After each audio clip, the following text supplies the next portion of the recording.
Bwana Yesu asifiwe sana. Na wakati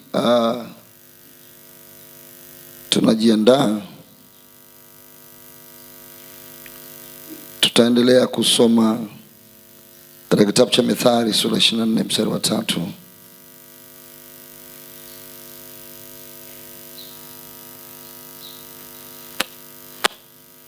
Bwana asifiwe sana.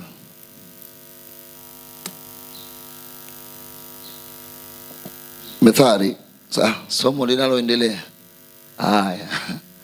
Ninaendelea na somo la ndoa na uchumi wa familia. Ndoa na uchumi wa familia. Sasa na kipindi hichi ni cha mwisho, kwa hiyo nitaomba tutakwenda speed kwenye kuandika ili angalau tufikie asilimia fulani ya somo hili, nitakuwa nina amani nalo. Bwana asifiwe sana. Haleluya. Lakini wakati tunafungua, naomba tusome Mithali 24 mstari wa 3 na mstari wa 4.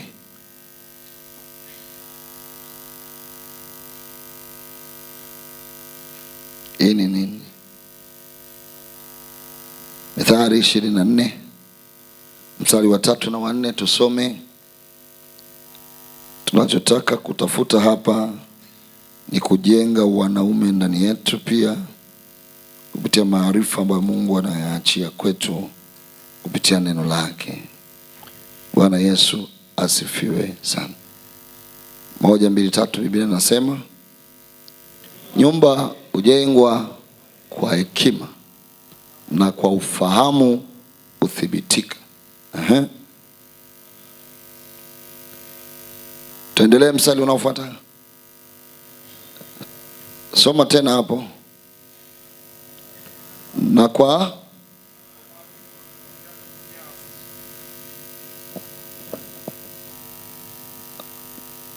sijaelewa ile, ninaifuatilia ile kule. Tusome Biblia yako. Tusome Biblia yako. Mstari wa 3 na wa 4. 1, 2, 3. Mtu wa kwenye kompyuta huko, tafadhali tuwe pamoja. Nikukaribisha ibadani kwa jina la Yesu. Karibu ibadani. Haleluya, karibu ibadani. Tuanze mstari wa 3. Nyumba hujengwa kwa hekima na kwa ufahamu uthibitika, na kwa maarifa vyumba vyake hujazwa vitu vyote vya thamani na vya kupendeza. Mstari huu unakupa summary ya kujenga nyumba, na kwenye muktadha wangu ni nyumba, maana yake ni ndoa. Itajengwa alafu vyumba vyake vitajazwa na vitu vya thamani. Hebu nipeleke kwenye Kiingereza kidogo. Nipeleke hapo kidogo. Tunachofanya hapa ni kutengeneza vitu vitatu. 1, 2, 3. By wisdom a house is built, and through understanding it is established. Tuko pamoja? Through knowledge, kupitia maarifa vyumba vyake vinajazwa na nini?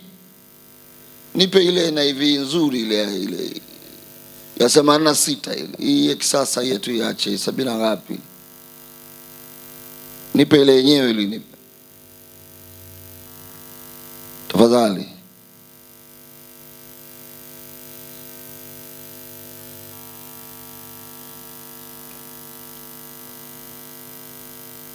Mtu wa kompyuta umebadilika au uko yule yule?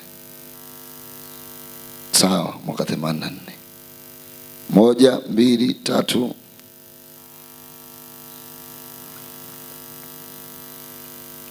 Through knowledge, kupitia maarifa vyumba vyake vimejazwa. Kuna tafsiri inasema na utajiri na vitu vyote vya thamani. Bwana Yesu asifiwe sana. Sasa kuna mambo matatu hapa yanazungumzwa kwa habari ya kuijenga nyumba. Kuna mambo yanaitwa knowledge, kuna mambo inaitwa understanding, na kuna mambo yanaitwa wisdom. Umeona hayo mambo matatu Kwa pamoja yanajenga nyumba, yanaimarisha na yanaitajirisha. Tuko pamoja? Tuko pamoja watu wa Mungu? Sasa anapozungumza maarifa, anapozungumza uelewa, na nataka ni tafsiri ya maneno machache tu, nakupa tu utangulizi ya kunirudisha kule ambako tuliendelea jana. Tunapozungumza maarifa, yani knowledge, tunapozungumza understanding, yani uelewa au ufahamu, alafu na wisdom, tunamaanisha nini?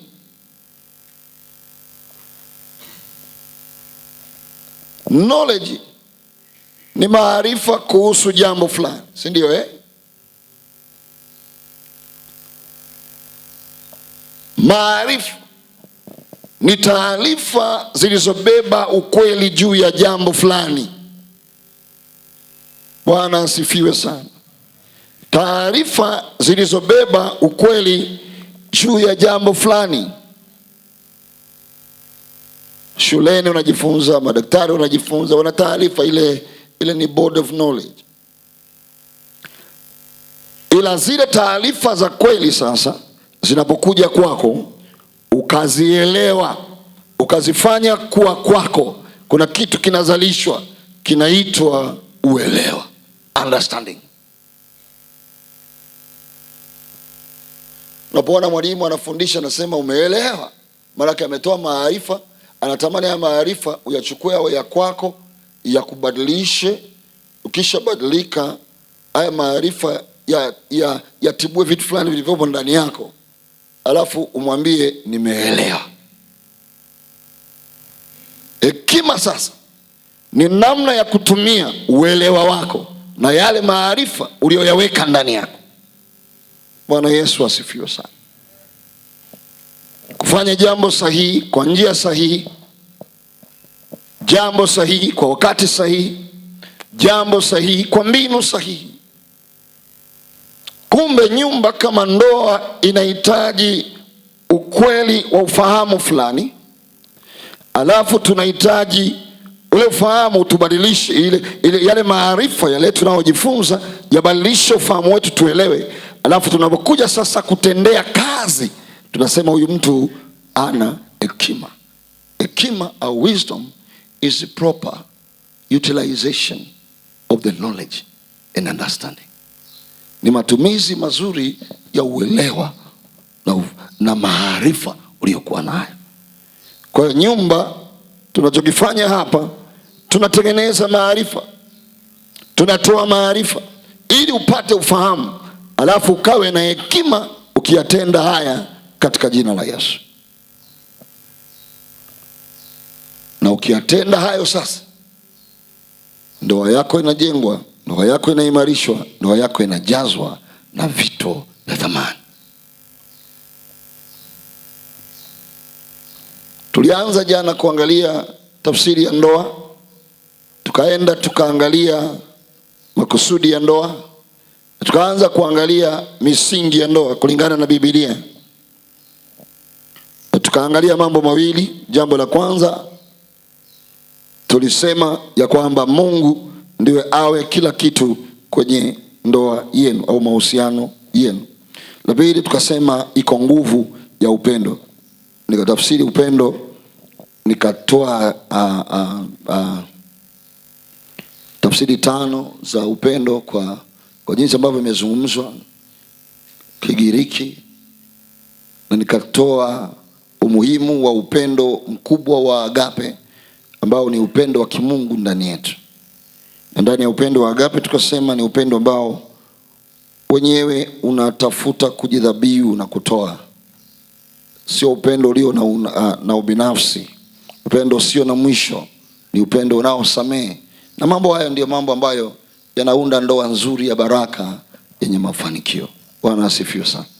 Naomba tu sasa nikimaliza kipengele hiki, alafu nikishamaliza nitaingia moja kwa moja kwenye namna sasa ya kutengeneza uchumi wa familia. Niseme kidogo, alafu tutakwenda kumwomba Mungu. Bwana asifiwe sana. Na nafikiri itakuwa imetosha kwenye kipengele hiki na majira haya mpaka Mungu atakapotukutanisha tena wanaume wakati mwingine popote ambako Mungu atatupa nafasi. Bwana asifiwe sana. Jambo la pili linalotengeneza ndoa ya baraka, nataka nizungumze nawe mwanaume, ni kuyajua makusudi na maono ya familia. Kwa maneno mengine ningesema it is shared purpose and vision. Vitu ambavyo vinatengeneza ndoa kuwa imara. Niliwaambia ndoa ni kusudi pia linalotuunganisha. Kuna kusudi fulani liko hapo. Lakini pia sasa lazima tuwe na mwelekeo, tunaelekea wapi? Mtumishi wa Mungu Mchungaji Mwita alituambia kwamba sisi wanaume ndio tunaoshika mwelekeo wa ndoa. Na moja kati ya msingi wa baraka kubwa sana kwenye ndoa ni kujua kusudi na wapi mnaenda. Nisaidie kumuuliza mwanaume pale uliyekuwa naye, hivi unajua kusudi lako na wapi mnaenda? Bwana Yesu asifiwe. Ukijua kusudi na wapi unaenda, wewe kama mtu ambaye Mungu amekuweka kama mwanaume pale, na unajua hili ndio kusudi Mungu ametupa na huku ndiko tunakoelekea, nyumba yako inakuwa sehemu salama sana. Bwana asifiwe sana. Hii najifunza kwa lile gari la zamani la kitoto. Nimechelewa tu kufanya mfano wangu ule. Kulikuwa na gari la kitoto lile tunavaa kama tunavaa hapa hivi. Tunaingia wote kwenye kamba. Basi niwasumbue maaskofu. Sasa tulipokuwa tunakosa kamba tulikuwa tunashikana mashati. Unakumbuka? Unakumbuka? Shika shati. Anayefuata naye ashike shati.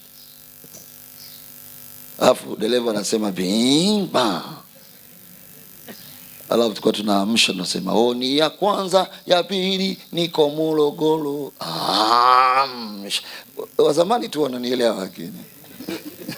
Wangapi wananielewa? Tunachukua mfano sasa, tunachukua lingi lile lifuniko la nani? La mama. La plastiki au la sufuria, la jaba, unalikamata unga tela. Wachache hapo unga tela. Kwa hiyo tunaendesha namna hii. Jim.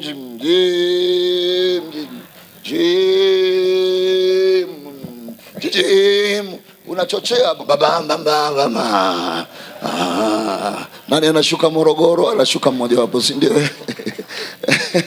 Unanisikia? Anaendelea tena baba.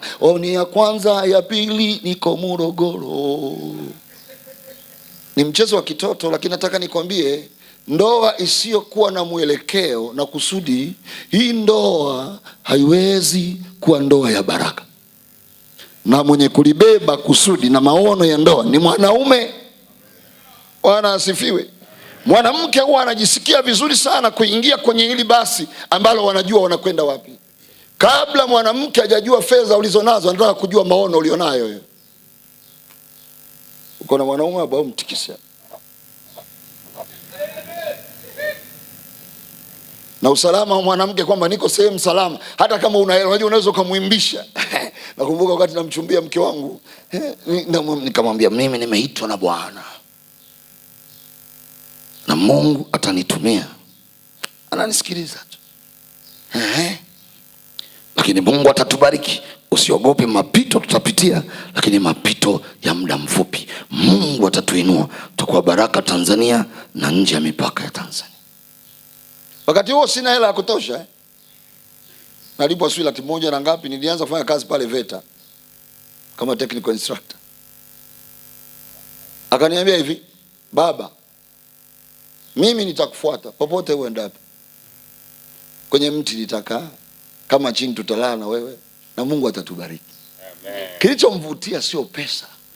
Kilichomvutia ni vision. Nimebeba vision. Unanielewa?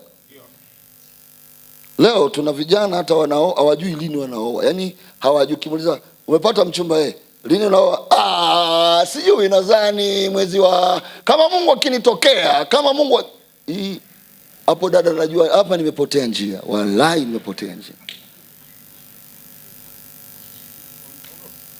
Msiondoke, tulieni. Nimepotea wapi? Usalama wa huyo mke wako uliokuwa naye, hata kama fedha hana. Tunapowafungisha ndoa tunasema huyu mwanamke amejitolea na hakuna zawadi kubwa anayoweza kuitoa kuliko kuachana na wazazi wake na nyumba yake na kuambatana na wewe. Anakuja kwako kufanya nini? Ukiwa hujui unapokwenda, ukiwa ulijui kusudi lako, ukiwa hujui maono yako na kuyasimamia, anakuja kwako kufanya nini? Hebu muulize mwana, wewe unajua maono yako? Umemshirikisha mke wako maono? Anayajua mnapokwenda au mnaishi kwa bahati nasibu? Sasa tunaendaje baba? Kwa kweli kwa kudra za Mwenyezi Mungu tutatoboa tu, lakini tutatoboa. Amini. Wewe una imani? Sasa imani gani? Niambie basi, pamoja na imani tunamwamini Mungu, tunaelekea wapi? Wanaume mnanisikia? Mnanisikia? Kwenye hili gari kubwa la maono na kusudi, ndani yake kuna mama, ndani yake kuna watoto. Jina la Bwana libarikiwe. Kwa hiyo watoto wanalifuata gari hili, na kadri ambavyo nazidi kuendesha maono haya na makusudi haya ambayo naambatana na mwenzi wangu wa maisha, nafika mahala kune kituo na washusha watoto wametengenezwa na kusudi la kwangu, na kusudi langu limebeba makusudi ya watoto, limebeba makusudi na family members wangu wote. Jina la Bwana libarikiwe sana. Kwa kuna wakati watoto wanashuka hapa, wamelelewa kwenye makusudi haya, wameandaliwa kwenye makusudi haya. Kuna wengine wanashuka pale, kuna wengine wanashuka pale, tunabaki wawili tu pale nyumbani, lakini watoto wakiangalia walikuwa kwenye basi salama la baba salama, mwenye maono na mwenye makusudi. Jina la Bwana libarikiwe. Haleluya. Mke wako atatiwa moyo na kuwa na amani kama anajua maono ya familia. Hebu shika kichwa chako hicho katika jina la Yesu. Ndio maana lazima umtegemee Mungu sana, ili ujue amekuitia kwa kusudi gani na wapi unaipeleka familia yako. Jina la Bwana libarikiwe sana. Pasipo maono watu waacha kujizuia na watu uangamia. Na ndoa isiyokuwa na mwelekeo na maono na kusudi ndani yake, hiyo ndoa popote inaenda. Unajua, unapojua ujui unapoenda, kila unapoenda kote njia yoyote inakufikisha. Yaani ukiwa ujui unapoenda haupotei. Ananikusaidia hapa mkurugenzi. Yaani unaingia tu basi, ukifika Dodoma, Morogoro, nimefika. Ukifika nimefika. Ukifika nimefika. Ukijua naenda wapi, ili basi limeandikwa Tanga, hapana, mimi naenda Mwanza. Jina la Bwana libarikiwe sana. Na kuombea mwanaume, Mungu akurejeshe maono katika jina la Yesu. Mungu akurejeshe makusudi kwa jina la Bwana wa majeshi aliye hai. Ndoa zetu zijulikane ni wapi tunakwenda. Na mke wako anaiona fedha, anaona mafanikio ndani ya maono na makusudi uliokuwa nayo ya Mungu kwenye maisha yako. Asanteni sana. Jina la Bwana libarikiwe sana. Sasa muulize mwanaume mwenzako, unaliendesha gari kwenda wapi? Limefanyiwa service, lina pancha? Lina pancha? Lina pancha? Halina breki? Kama halina breki, pokea breki kwa jina la Yesu. Na hapa ndio tunatengeneza breki. Hapa tunatengeneza, tunamwaga oili, tunaweka oili zingine safi. Jina la Bwana libarikiwe sana. Haleluya. Pokea makusudi. Hii sentensi hii ningeiongea kwa wanawake, wangeishangilia sana. Umenielewa? Yaani wangeshangilia. Ndio ungejua kwamba uwaga wanakaa kwenye nyumba haijulikani inaelekea wapi. Hawajui future yao ni ipi. Sasa unachoona kwa sababu yeye ni dereva, amekaa huku pembeni anaanza kupiga honi. Vipi? Unajua ile ni imepewa lift na unaanza kupiga honi, ndio anaanza kugongana. Unapokuwa hujui unapokwenda, anaanza kuongea, mama baba na wewe hivi, tujaribu hivi hivi, jaribu hivi hivi, jaribu hivi hivi, unasema mimi ndo mwanaume, mimi ndo mwanaume. Akuelewi unaelekea wapi. Akikuelewa atasema baba twende tumsubiri Mungu. Hata kama wakati wa majaribu anasema tumsubiri Mungu, tutatoboa katika jina la Yesu. Jina la Bwana libarikiwe sana. Mungu akurejeshe maono, akurejeshe makusudi katika jina la Yesu. Jambo la tatu, misingi ya ndoa yenye baraka ni kujenga uaminifu na kuaminika, building trust and faithfulness. Ni kujenga uaminifu na kuaminika. Kujenga nini? Uaminifu na kuaminika.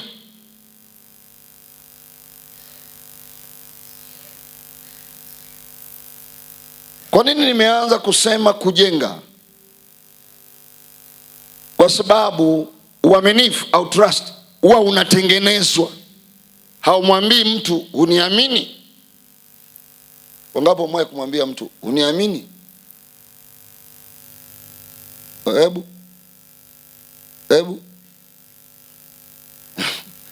mwe kumwambia mtu uniamini? Usiniambie ni kuamini, nifanye ni kuamini. Uaminifu unapimwa kwa muda fulani hivi wa maisha yako.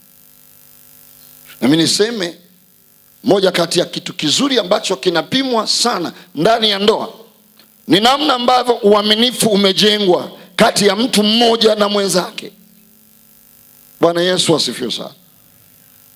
Na uaminifu huo lazima upimwe, alafu ujengeke kwamba sasa ninakuamini. Utanielewa tu vizuri. Nilipooana na mke wangu, mimi ni mhubiri, amenikuta mhubiri na ubiri, pepo natoka na ubiri mikutano mwinjilisti fire kweli kweli. Nikiomba upako unatokea, nini unatokea. Lakini tulipooana, siku ya kwanza, wiki ya pili, akisikia message inaita kwenye simu saa 2 saa 3 usiku, anashtuka na yeye. Anafuatilia message, anashika simu, nani ametuma message, afa anatulia. Kuna kitu nataka nikupeleke mahala, na mimi najifanya kama sijamuona na koroma.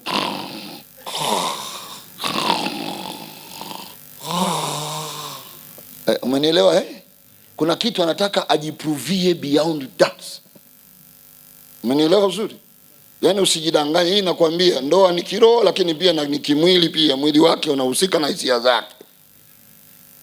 Usimtishe na Biblia yako na maneno yako mengi ya kiroho. Rinda raba, sharaba baba, rika raba. Anataka apime, ahakikishe.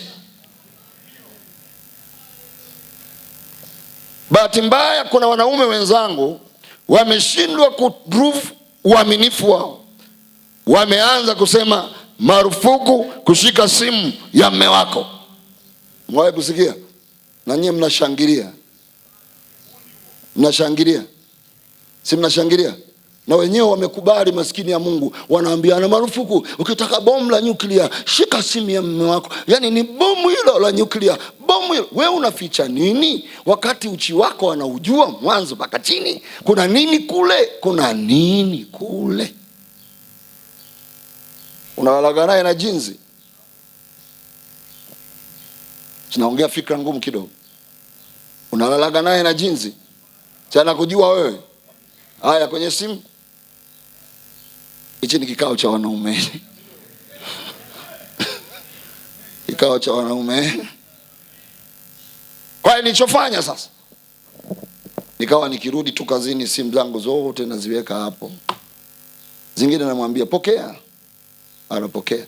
akajihakikishia kama miezi 6 hivi message nani, password zote anajua, za benki anajua, za wapi. Unajua ndo msingi wa ndoa ya kwanza. Biblia inasema they were naked and not be ashamed. Naked, being naked maana yake ni kuwa wazi kati ya mtu mmoja na mwenzake.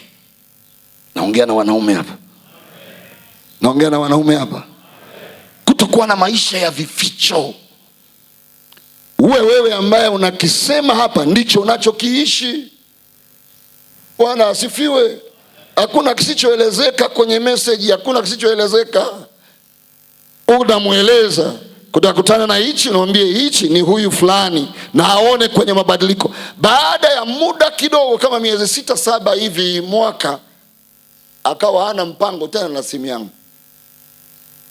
Hata nikimwambia mama pokea, sipokei.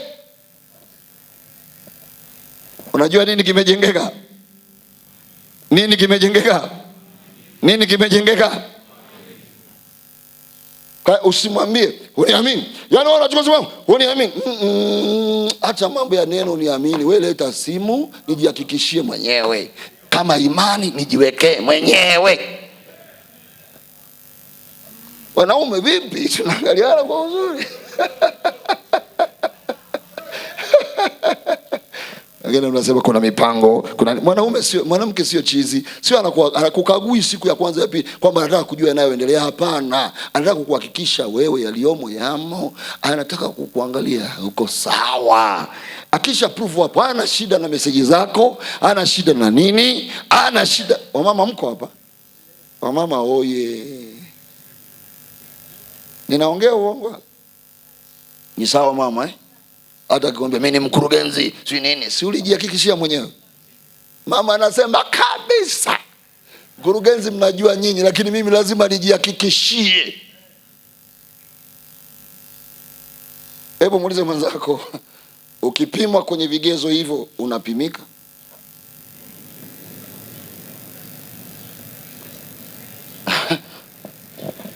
Maisha ya usiri yasiyokuwa na sababu. Mtu mmoja akawa anatoa patents kabla mtu hajaoa. Password ni 1 2 3 4. Baada ya kuoa 1 2 3 4 dot si nini, kama ni pattern inazungushwa. Unaficha nini? Hebu nisaidie kumuuliza mwanaume uliyekuwa naye hapo, hivi ndugu yangu unaficha nini?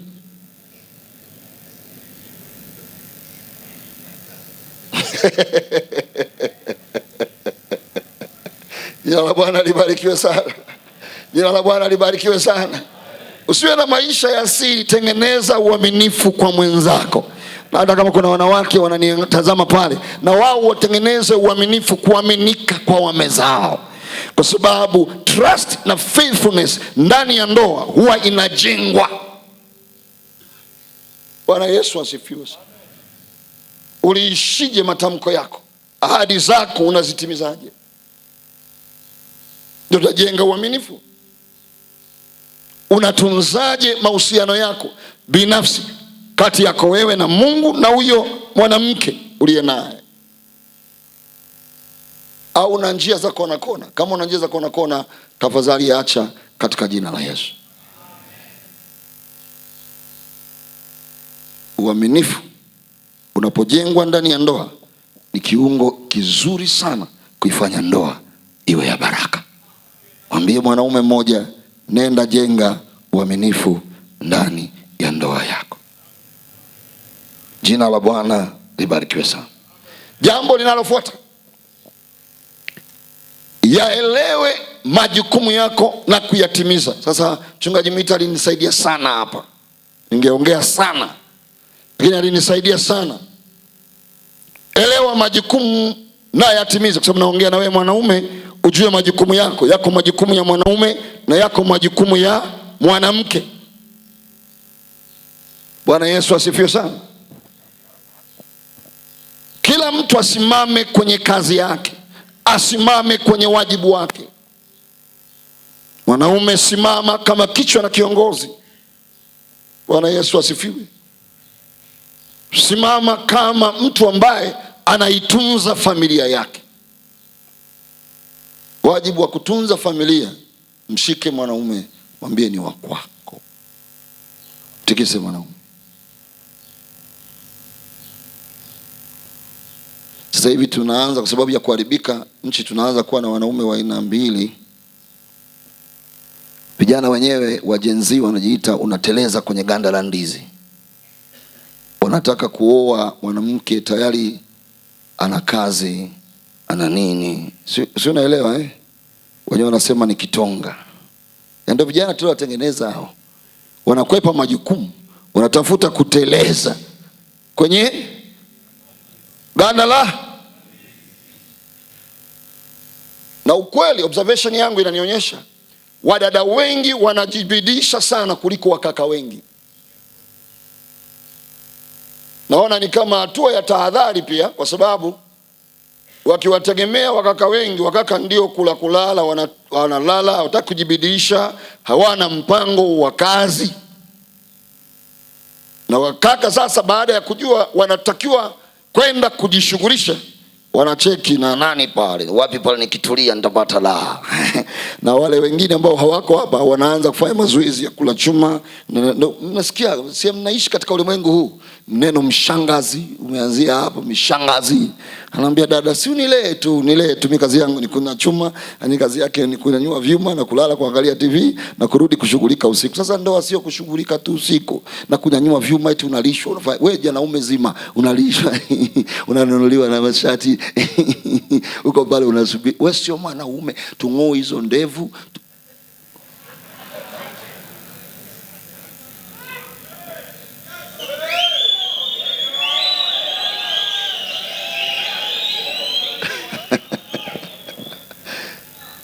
Jisikie vibaya kabisa kwamba wewe unatakiwa kuwajibika kwenye familia, alafu unalishwa na wewe umetulia tu.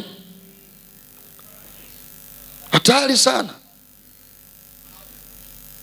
Toka nenda katafute chakula kilete nyumbani.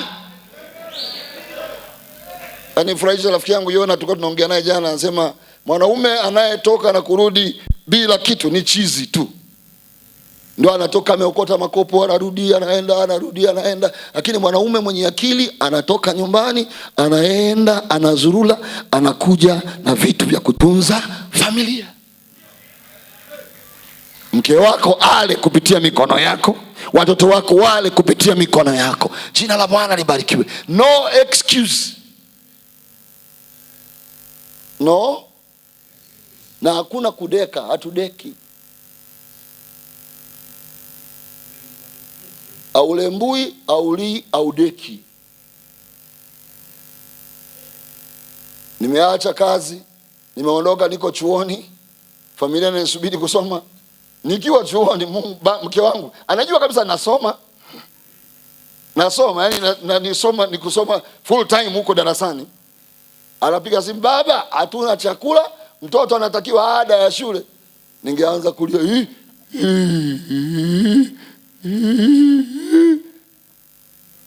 na mimi nasoma, hujui nasoma. Haya ya kusoma ni ya kwako, lakini wajibu wa kututunza ni wa nani? Na nakipenda kile shule. Ile shule iliniuliza swali wakati nimeingia tu kwenye interview, wakaniuliza, "Halo, sasa nani anatunza familia yako? Mbona hujaandika hapa?" Nikawaambia, Yesu kwa imani. Yesu? Rudi na fomu yako mpaka utuambie nani anatunza familia. Wanajua, kwa sababu mtu asiyejali wa kwao ni mbaya kuliko asiamini. Asiyewatunza wa nyumbani kwake ni mbaya kuliko mwizi. Kwa hiyo wanajitahadhari. Tuseme tumeleta mwizi kwenye chuo cha Biblia, ni mbaya kuliko mchawi. Sio tumeleta mtu mbaya kuliko mchawi kwenye chuo cha Biblia. Haya, tuambie nani atatunza familia yako? Hilo ni swali ambalo pia baba yangu aliniuliza wakati nimewekacha kazi, naondoka naenda chuo cha Biblia. Nilienda kumwaga, akaniitia kikao cha ukoo. Akaniambia, sikilizeni, huyu kijana wangu, na mimi ndio mtoto wa kiume mkubwa kanaye tegemewa, amekuwa kichaa. Moja kati ya vitu navipenda kwa babangu, ana sauti nzito, amenilisisha bonge la sauti la Injili. Naambia, mzee, utaokokaga, tunakuaga tunabadilishana sauti. Unapiga siku ya kwanza, mimi napiga ya pili, napiga hata. Akaniita kwenye kikao, akaniambia, haya, eleza mbele ya ndugu zako wote hao, nani atalisha familia yako? Nikasema, Yesu. Mnamsikia kichaa huyu?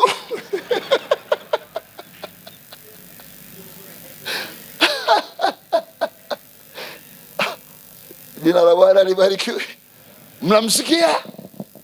Watoto wako watasomaje? Mimi siwezi kukusomesha wewe na ukanipa mzigo wa familia. Ngambia baba, Yesu atanitia nguvu tu, nitasimama mwenyewe. Akasema nanawa mikono. Alifanya hivi. Na kweli toka siku hiyo hela alionipa nyingi, alinipa siku ananisindikiza naondoka nirudi niende shule ni shilingi 20,000 tu. Baba leo. Manake wewe mwanaume nishakutengeneza, kapambane. Maswali yangu ya msingi ni hayo. Kama umeyajibu, nenda kayajibu kwa vitendo. Nikafika nikapambana. Nimeacha shule, nikamwambia Mungu sasa unasemaje? Mungu akanifungua akili, nitakuombea baadaye. Akaniambia anza kuuza viatu vya kike wewe. Si mnajifahamu na upako alafu hamna hela. Nikamwambia Mungu sasa mimi na madigiri yangu haya na nini? Nikamwambia anza kuuza viatu vya kike utakula. Nimeweka sheria kazi ndio ule. Wewe vipi? Na watoto watakuwa kula. Nikaanza kuuza viatu, natembea nauza kama kichaa. Kwa nini? Napambana kwa ajili ya familia yangu. Nikaanza kuuza nini, nikaanza kuuza, nimeuza vitu kibao yani. Ujasiriamali na uweza vizuri sana. Ili mradi familia, mke wangu ajisikie vizuri na watoto wangu wajisikie vizuri. Mwangalie mwanaume aliyoko hapo. Mwambie wajibu wa kulisha familia, acha kulialia wewe, ni wa kwako.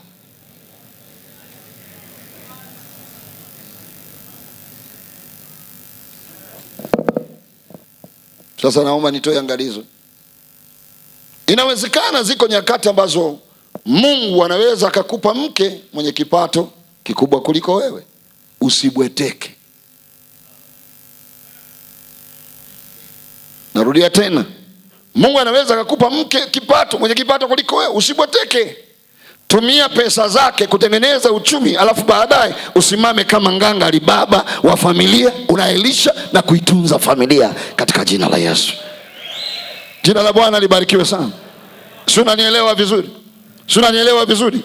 Jitutumue, tumia baraka ambazo zinakuja, inawezekana zikaja kwa mama, lakini Mungu akusaidie usibweteke. Tafuta za kwako, tunza familia yako katika jina la Yesu. Amina. Simaanishi tusaidiana, ndio tukasaidiana, lakini wajibu wa kwanza ni wa kwako mwanaume. Usiondoke kwenye huo wajibu. Usiondoke kwenye huo wajibu. Jina la Yesu libarikiwe sana. Ndiyo, mpende mke wako, mpendezeshe mke wako. Unajua wakati naufundisha mchungaji, nikawa natafakari mbali sana. Anasema sisi wanaume ni utukufu wa nani? Alafu mwanamke, unaelewa maana yake? Au tumekaa hapo tu? Sisi wanaume ni utukufu wa Mungu. Sisi wanaume ni utukufu wa Mungu. Mbona ya chini hujaibeba? Ucha chini hujaibeba. Mwanamke ni utukufu wa nani? Ngoja nikutafsirie kama hujaelewa vizuri. Wewe unafanyikaje kwa utukufu? Yaani kitu tunakihitaji kinaakisi utukufu wa Mungu. Tukiangalia milima, tunaiona kazi ya Mungu. Tunasema huu unaakisi utukufu wa Mungu. Umeelewa? Yaani utukufu wa Mungu manake ni artwork ya Mungu. Ameitengeneza, iko pale. Na wewe ukienda ukifanya artwork yako vizuri, tunasema ulichokitengeneza ni utukufu. Maana yake nini?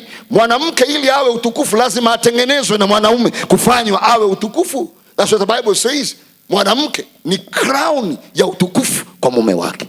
Na ndio maana mume anayejielewa anavisha vizuri mke wake. Hata anaweza akakaa nyuma, yeye anatembea na katambuga. Wanaume wanasema usimuone yule baba ana hela yule, lakini mke wake angalia chuma kile kinapotembea, angalia chuma kile kinapotembea. Jina la Bwana libarikiwe. Lakini wewe unapiga misuti tu. Mama anavaa masalapote, anatembea hivi, anaenda kama anarudi, anatembea kama anarudi. Wewe mwanaume gani wewe? Wanaume tunatunza wake zetu, wanakuwa vigoli. Jina la Bwana libarikiwe. Na Yesu akasema yeye kama kichwa analitunza kanisa, analichukua, analitengeneza, linakuwa bibi harusi nzuri. Wewe unatengeneza mke wako?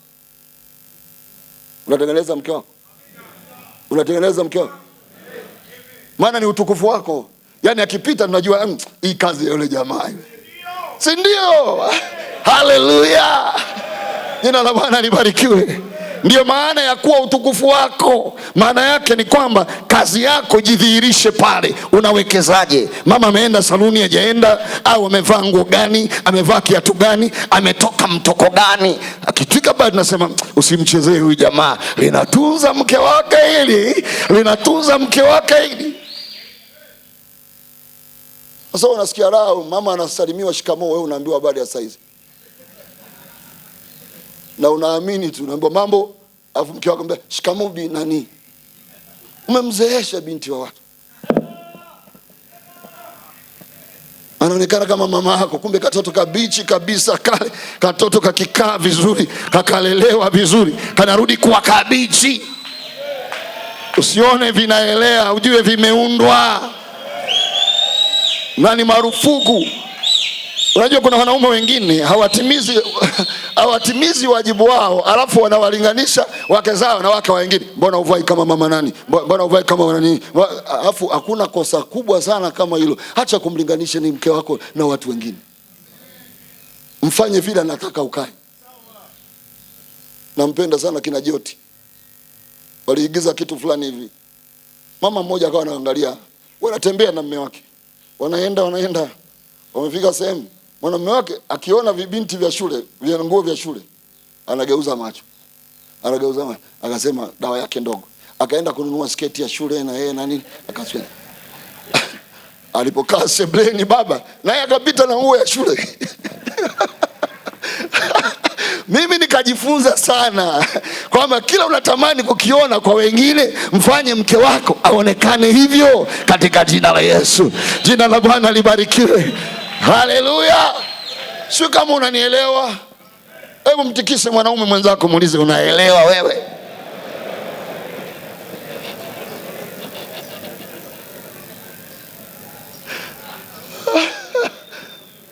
Jina la Bwana libarikiwe. Jina la Bwana libarikiwe. Nenda katimize wajibu wako kama mwanaume ndani ya ndoa. Utasikia ndoa inaenda vizuri kwa raha mstarehe. Tulikumbushwa hapa kwamba ni walinzi. Asante pastor. Unajua kama ulikuwa unapunguza somo langu vile, kasema Yesu ni mzuri, mimi nitapita tu na kuwa natembea. Moja ya dalili kubwa ya mwanaume kukosa hali ya kuwa mlinzi ni kulala ukutani kwenye kitanda.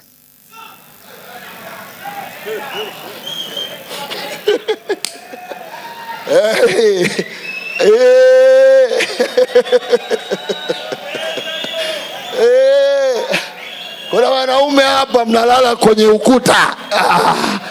Yaani unakimbilia ukutani, mama akae huku mwanzo. Wewe. Wanaume tunalalaga huku ili inapotokea jambo tunaamka wa kwanza. Jina la Bwana libarikiwe. Haleluya. Hata mahali pa kulala tu panaonekana kwamba sisi ni walinzi wa familia. Hebu muulize mwenzako unalalaga wapi, unakimbilia.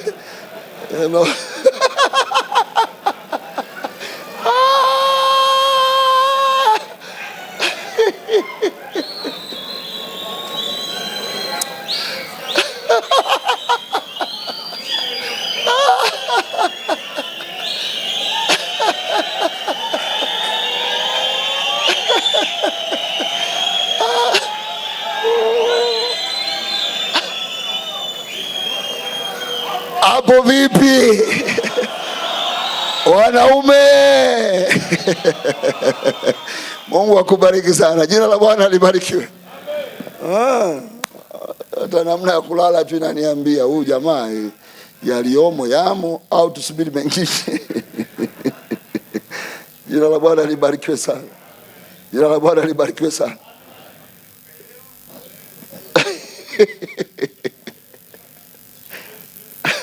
Punga mkono namna hiyo. Jina la Yesu libarikiwe sana. Jina la Bwana libarikiwe sana. Kwa sababu ya muda nataka nikimbie, twende.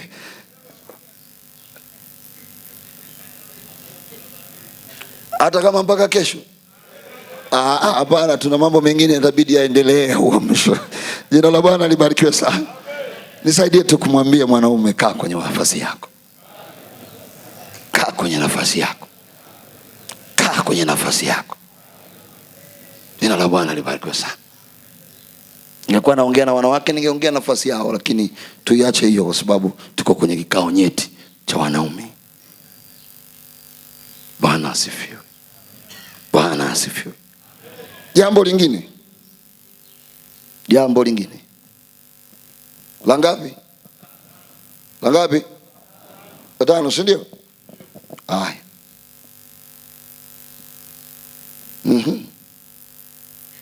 Jenga mawasiliano yenye afya. Healthy communication. Jenga mawasiliano yenye afya.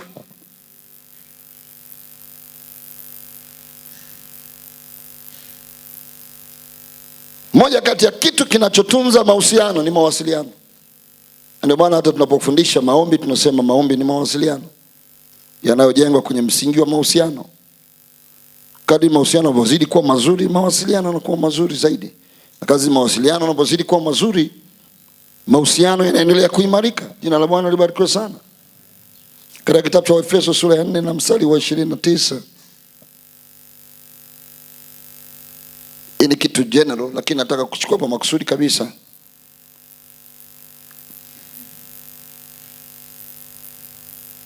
Efeso sura ya 4 mstari wa 29. Anasema neno lolote lilo ovu lisitoke vinywani mwenu, bali lilo jema la kumfaa mwenye kuhitaji, ili liwape neema wale wanaosikia. Moja kati ya kitu kikubwa, kiungo kikubwa kwenye ndoa ni mawasiliano. Bwana asifiwe sana. Umenielewa? Ni mawasiliano. Mawasiliano yana lugha mbili au yana pande mbili. Yana kuongea na yana kusikiliza. Bwana Yesu asifiwe sana. Na mawasiliano yamekusudiwa pia kubadilishana uelewa kati ya mtu mmoja na mwingine. Bwana Yesu asifiwe sana.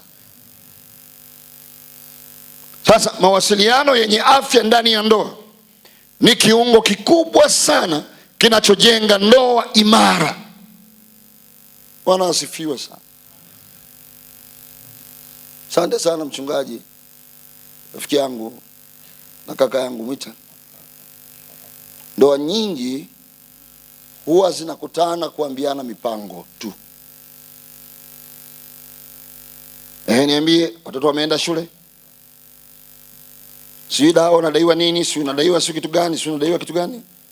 Sizungumzi habari ya kupeana taarifa za mipango ya maendeleo tu. Nazungumzia kuhusu mawasiliano.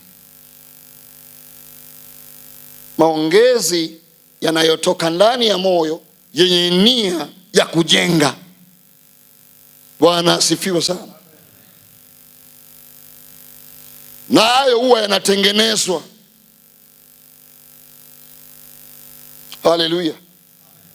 Na mawasiliano ya mara kwa mara yanatunza mahusiano. Ilikuwa rafiki yangu mmoja, tumetoka nyumbani, tumekunywa chai, tumefika mjini, nampigia simu mke wangu. Namwambia nimekumisi, akacheka. Sasa, "Halo, unaweza kuongea?" "Wewe unaongea naye nani?" Nikamwambia mke wangu. "Ndio tuliotoka nyumbani, tumetoka sasa hivi nyumbani." "Umeshamisi?" Alafu nikamwambia nakupenda. Saikolojia ya wanawake, kila baada ya dakika 2 anahitaji kukumbushwa kwamba anapendwa.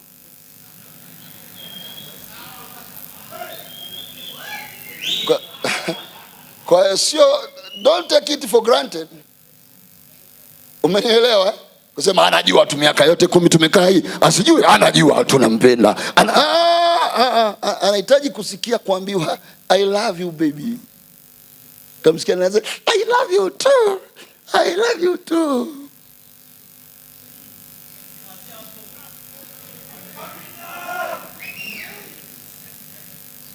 Mnawasiliana kujengana, kutengenezana utamu katikati yenu, baina yenu.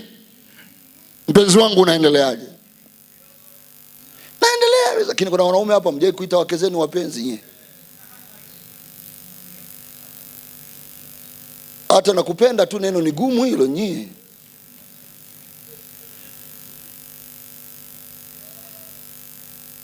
Hii ni falsafa yangu. Huwa sipendi kuita mke wangu jina la watoto wangu. Mama Kurwa, si mama nani? Yaani namuitaje mimi na jirani anaita hivyo hivyo. Mama Jessica. Na yule jirani anaita Mama Jessica. Naye anaita Mama Jessica. Tafuta jina zuri, unique, la mahaba, la lenye kutunza vitu vya moto ndani. Akisikia anasikia. Jana wiki siku 3 kama mfululizo hivi nimekuwa na nimeangalia ka clip kana nichekesha kweli. Mdada mmoja wa Meru, mara ya kwanza kuolewa na kuambiwa lugha ya mapenzi, anaambiwa, anaita daddy daddy daddy, afu baba anasema yes darling, anaweka anaanza kushangilia, ameitwa darling, anarudi tena daddy daddy daddy, I miss you so much mpenzi wangu, anaruka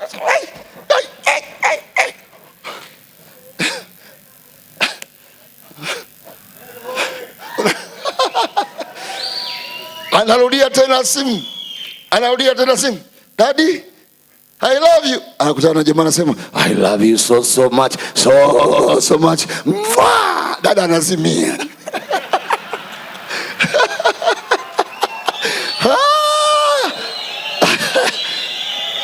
Haleluya. Haleluya. Tunapenda kuyasoma maneno ya mwanaume mwenzetu ambaye alikuwa ni fundi wa mahaba, anaitwa Sulemani. Mnajitia moyo. Yeye ndo alikuwa anapiga saundi, unaweza kufikiri kukaa na wanawake 1000 mchezo. Ili hakikisha hapa anakaa salama, anamwambia angalia pambaja zake, angalia machuchu yake, angalia yanavyoniita, angalia shingo yake kama upanga, angalia angalia.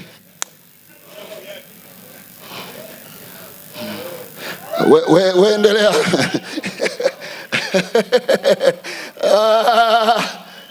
Waendelea kujifanya huko bize. Tunaambia mama nani? Niko bize, nitakupigia baadaye. Nani amekula hapo? Nani amekula hapo?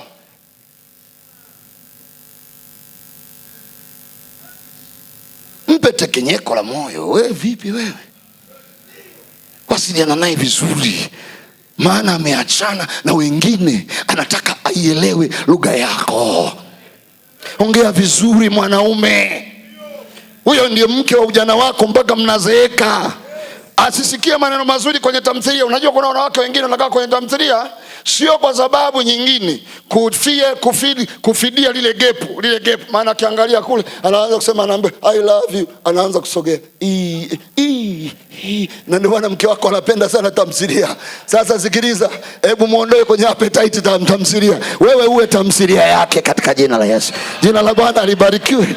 Mweleze vizuri, mpe mambo mazuri, ajue kama kuna tamthilia na ikuta chumbani kwa baba, nikienda naimbiwa nyimbo za tamthilia.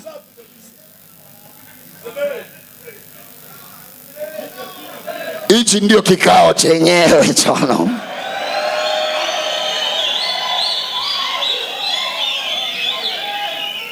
Wewe unafikiri wanawake wanatushinda? Ni vile hatujaamua. Hakunaga mkate mgumu mbele ya chai. Wewe hujaamua.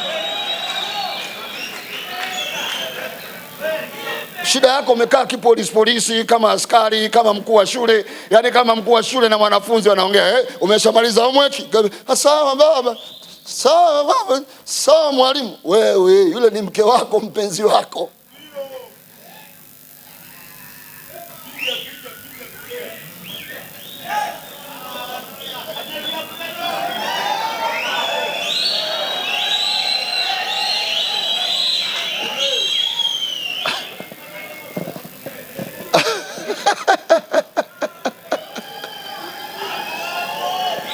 Haleluya. Tunapona tuponi. Jina la Bwana libarikiwe. Mshangilie Yesu kwa makofi ya shangwe na utukufu.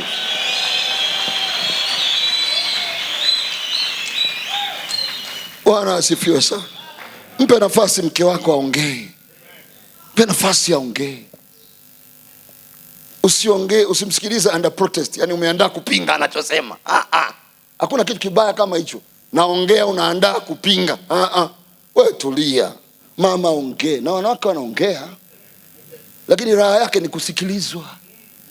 Ataongea, basi baba ulivyokuja nikaenda huku nikaenda kule, yani hivi akanisema hivi. Ndio mke wangu, pole sana mama. Usiende kumuuliza umemaliza? Umemaliza mambo yako? Wewe ulikuwa usikilizi, ulikuwa unafanya apitiwe tu. Na mpe nafasi aongee. Na wewe kama unakuwa na jambo, nataka niongee falsafa kidogo hapa na saikolojia ya wanawake. Kama ulikuwa una jambo amekuuliza, naomba lieleze kwa kinaga ubaga. Wanawake wanapenda details. Wanawake wanapenda nini? Details. Usimwambie nikwenda hapa, wewe hujui, wewe uniamini, nitoka tu hapo hivi nikarudi hivi.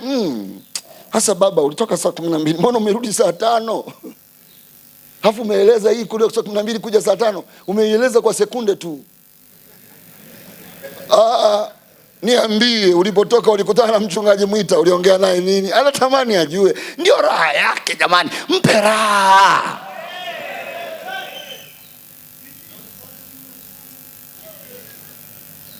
Usianze kusema mimi unanijua, mimi sio mtu wa maneno, naongea short and clear. Short and clear hiyo kaiongee huko ofisini kwako. Hapa uko na mke wako, mke wa ujana wako. Hakuna cha short and clear. Explain. Mwambie mwanaume explain.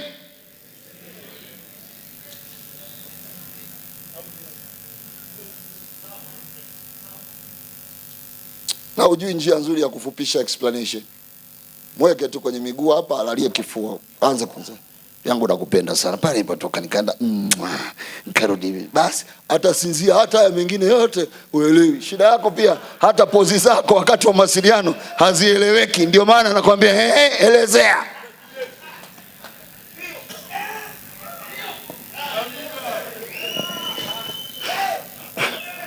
Tuambiane wanaume. Jina la Bwana libarikiwe. Tuambiane ukweli wanaume, si ndio? Tuambiane ukweli wanaume, si ndio?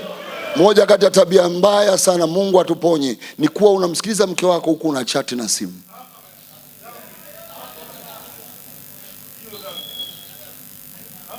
Tafsiri yake ni dharau. Umenielewa?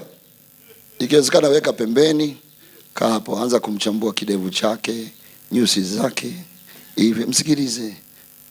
Art of skills ya listening, unaweka neno macho kwa macho, unamsikia mama anasema, unasema hivyo. Si inaeleweka? Si inaeleweka?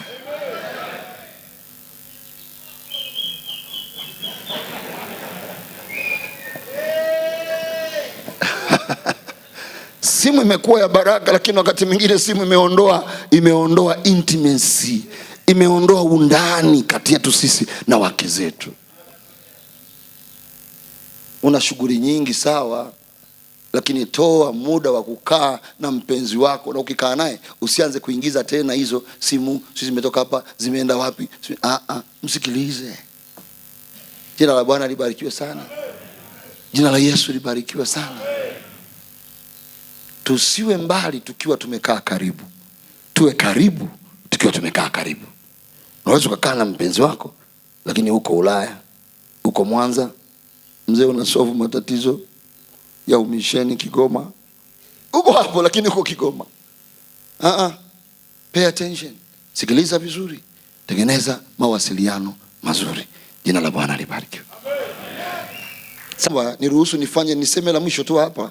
Kwenye haya mengine nitasema wakati mwingine, lakini niseme la mwisho tu hapa ambao nahisi ni nyeti kidogo, alafu tuingie kwenye uchumi. Niseme kwa dakika 15 na 20, alafu tukamwombe Mungu. Nasikia kumwomba Mungu sana na wewe tena jioni ya leo. Bwana asifiwe sana. Bwana asifiwe sana. La mwisho kabisa tuliweke pale ni kuwa sasa si naiwekaje? Ni health sexual life, yani kufanya huyu ananiwekea maneno sasa. anasema show ya kibabe wakati wa tendo la ndoa. Mimi naomba nisitumie hiyo lugha. Naomba nitumie lugha hii. Kuwa na maisha yenye afya ya kufanya mapenzi. Nimeiweka hivyo makusudi utaielewa. Kwa sababu show ya kibabe sio wewe kutoka jasho. Show ya kibabe ni pale unapomaliza aseme asante mpenzi wangu. Usiposikia hilo neno asante, ujue wewe hujafanya chochote, karudie.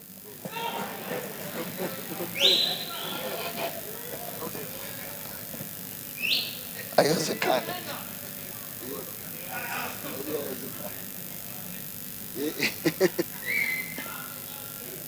Ninaeleweka wanaume? Ninaeleweka wanaume? Moja kati ya kitu kizuri kinachotunza na kuendeleza ndoa ni tendo la na hasa linapokuwa lenye afya.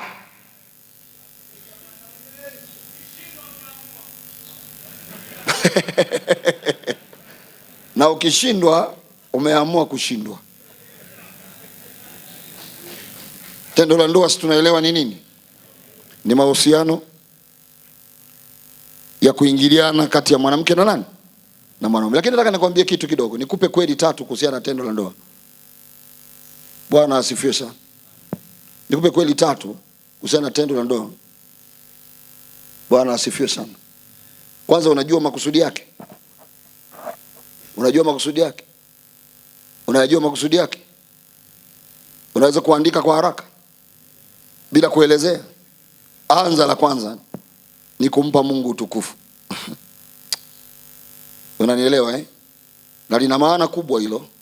Kusudi lake la kwanza ni kumpa Mungu utukufu. Wakorintho wa kwanza sura ya 10 na mstari wa 13 anasema lolote mfanyalo kwa neno au kwa tendo fanyeni lote kwa jina la Yesu na kwa utukufu wa nani? Wa Mungu.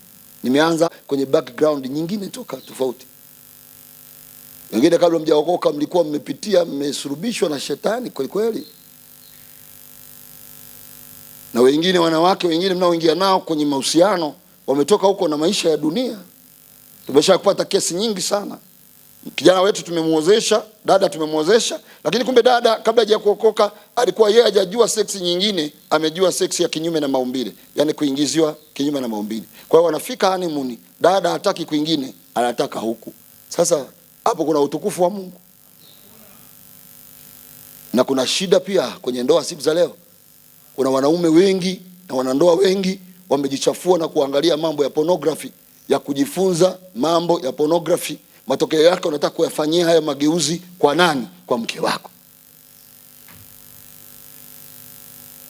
Unanielewa vizuri? Unanielewa? Unanielewa? Kwa hiyo Mungu apewe utukufu kwenye hilo tendo. Ndio maana tunapofundisha kuuliza habari ya sex, nauliza wewe ni sex gani unaijua? Tuko pamoja? Nisiingie ndani sana, mengine inaonekana kwenye TV hapo. Lakini sex gani unaijua wewe? Unamsurubisha mama wa watu, geuka, umemfinyilia huko. Wewe vipi wewe? Mwanaume, acha ugomvi. Bwana asifiwe. Kwa la kwanza, la pili imekusudiwa kuzaliana, sababu ya kupata watoto.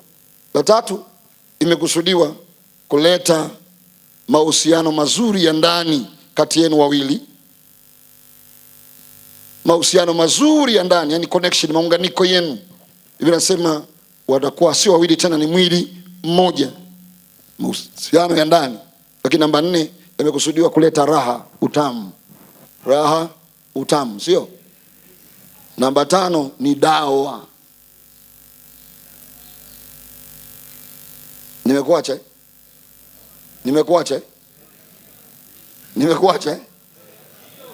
Wa kwanza utukufu wa Mungu, ya pili kuzaliana, ya tatu ni kuleta muunganiko wenu ndani yenu.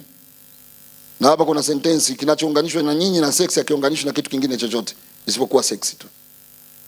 Yani maana yake there's no substitute ya sex. Hakuna mbadala. Tuko pamoja? Tuko pamoja? Namba 4 ni enjoyment. Kupata tekenyeko, si ndio? Namba 5 ni dawa. therapy, si ndio? Unatoa msongo wa mawazo, unatoa akili mbovu, unatoa ile hali ya kucheka sana, unatoa pressure. Ni dawa ya mambo mengi sana. Sasa andika hizi kweli mambo matatu ya kuzingatia. Haya nataka niaseme kwako kwa haraka kabisa. Jambo la kwanza, matatu ya kuzingatia. Jambo la kwanza, nimeandika lugha ya Kiingereza. It is a means to an end.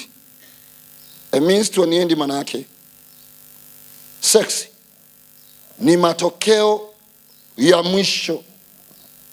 Matokeo ya mwisho ya maisha yenu ya mahusiano mazuri mno kupita kiasi. Na hapa nataka nitibu ugonjwa fulani hivi umeingia. Nao semaga mmegombana nyinyi lakini hivi havijagombana.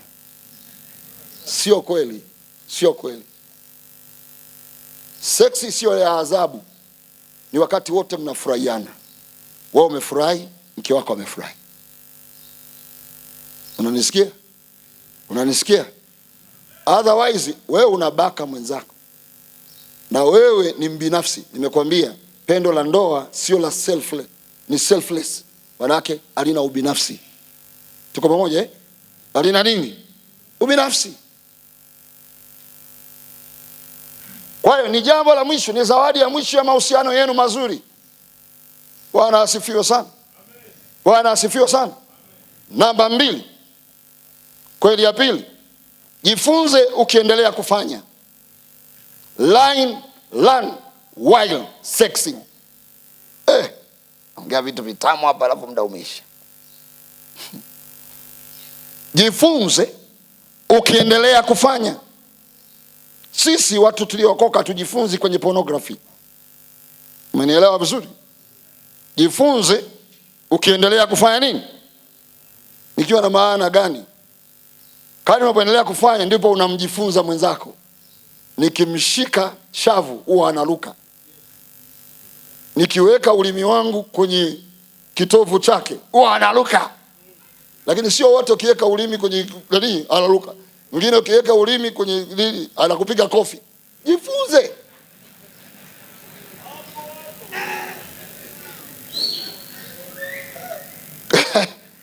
Unafanya ukijifunza. Unachukua shamba darasa. Kwa nini jana niliharibu? Kwa nini jana sikuambiwa asante? Kwa nini leo nimeambiwa asante? Yaliyo mazuri ya leo twende nayo tena kesho. Umenielewa vizuri? We grow together. Bwana asifiwe. Hii nakwambia pia ni practical. Nashukuru Mungu alinipa kujitunza mimi. Mke wangu ndio mke wa kwanza, naomba awe ni mke wa mwisho kwenye maisha yangu katika jina la Yesu.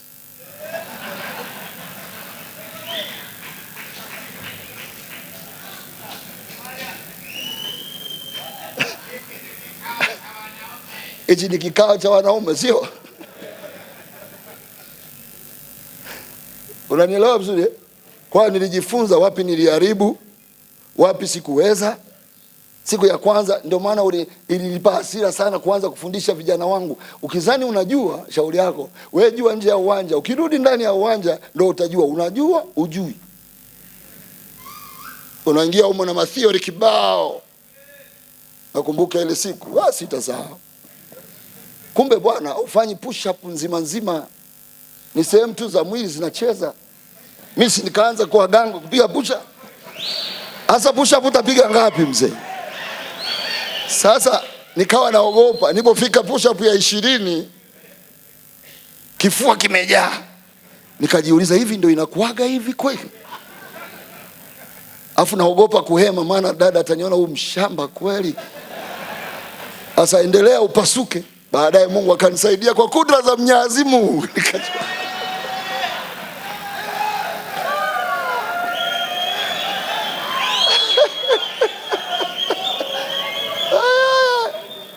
Kwa kudra za Mwenyezi Mungu nikajua kumbe hautikisi mwili mzima tu. Kuna eneo linatikisika vizuri. Umenielewa eh? Tunajifunza tukiwa wapi? Kazini.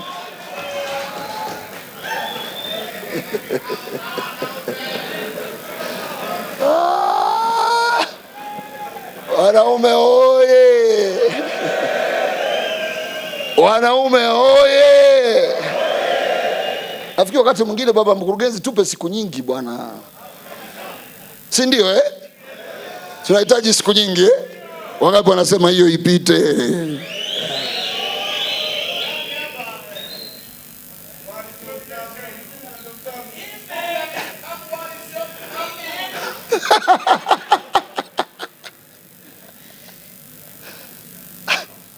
Aya, kweli ya tatu.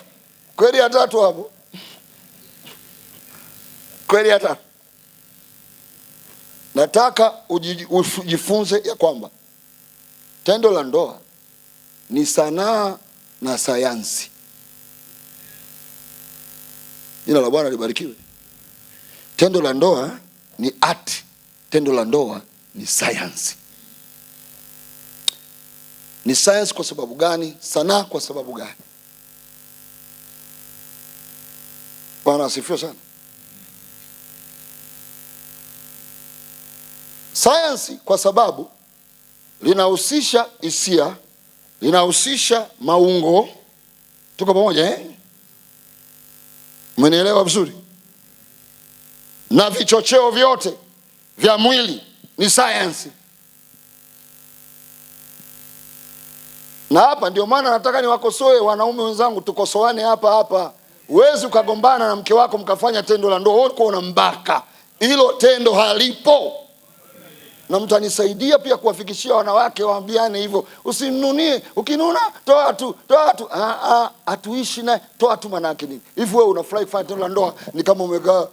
Mtu mmoja alisema kuna makabila kufanya tendo la ndoa kama anasoma gazeti na baba umemaliza? Umemaliza? Umemaliza? Kama umemaliza niambie. Ase babangu, ukimaliza niambie. Umenielewa? Tendo la ndoa ni matokeo ya kazi zinajishughulisha. Baba anajishughulisha, mama anajishughulisha. Unaitikia vichocheo. Hii kienda hivi, aseme hivi, ujue limempata.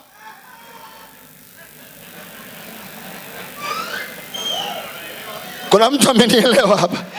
Kuna mtu amenielewa hapa? Na ndio maana jitahidi usimkwaze mke wako. Ukitaka tendo la ndoa zuri, mpe furaha. Anza kuongea naye toka asubuhi. Mpe vizawadi, unaviandaa vichocheo. Jina la Bwana libarikiwe. Unanielewa Limeitwa sayansi kwa sababu mama anahitaji maandalizi ya kutosha. Na maandalizi mazuri yanaachia viungo vyake vinakuwa vizuri. Wanaume oye!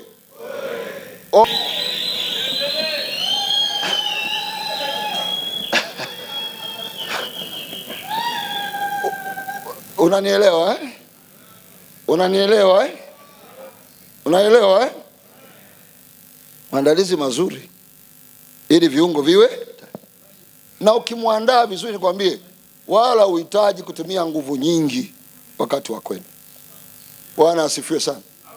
Bwana asifiwe sana. Ni sayansi kwa sababu gani? Naomba nifundishe wapendwa. Nipeni nafasi nifundishe. Haleluya. Asante sana baba mkurugenzi. Namalizia tu hapa, hata uchumi tutamaliza wakati mwingine. Tuendelee. Nataka kuponya wengi, tunaenda maana hichi sikiachi mpaka nikimalize hapa. Ni sayansi kwa sababu gani? Sikiliza. Ni sayansi kwa sababu gani? Sayansi inatuambia hivi. Ili mwanamke afikie mshindo, yani afike kileleni, mnasema kileleni, anahitaji dakika 9. Ili mwanamume afike kileleni, dakika 1 si sekunde 30.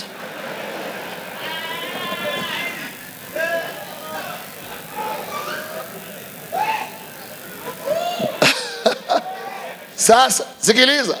Sasa wewe kama wanaume sema amena. Sasa show ya kibabe sio kuparamia. Show ya kibabe ni kujua namna ya kufanya.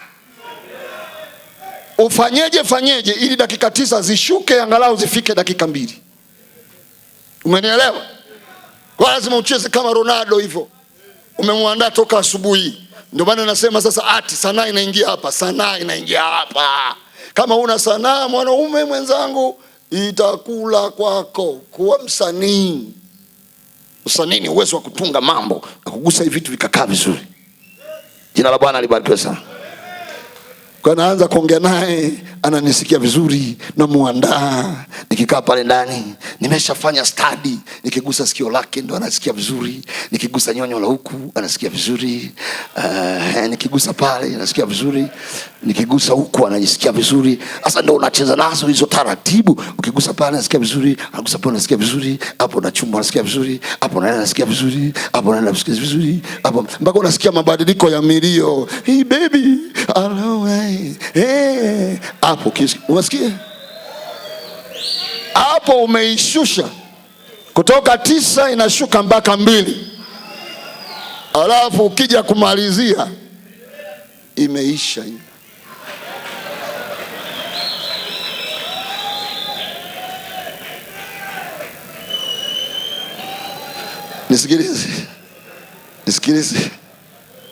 Sikiliza. Nilipewa mwiko wakati naingia kwenye ndoa. Akaniambia mwiko mmoja wapo mkubwa, usimalize kabla mke wako hajamaliza. Kosa kubwa sana. Alafu muulize, mama, nihitimishe nisihitimishe? Sasa uwezo wa kusustain kufika huo muda. Kama sanaa una, ndugu yangu, utoboi. Unadhani umemkomesha, kumbe umejikomesha mwenyewe. Na ndio maana ukiwauliza wanawake wengi ukwambia mwae kufika kileleni, hawajui. Yaani hicho kilele ndio nini? Lakini wao unajisifia. Mtu wa show ya kibabe. Show ya kibabe ni kujua namna na njia za kufanya na kwenda kufanya. Bwana asifiwe. Unanielewa vizuri?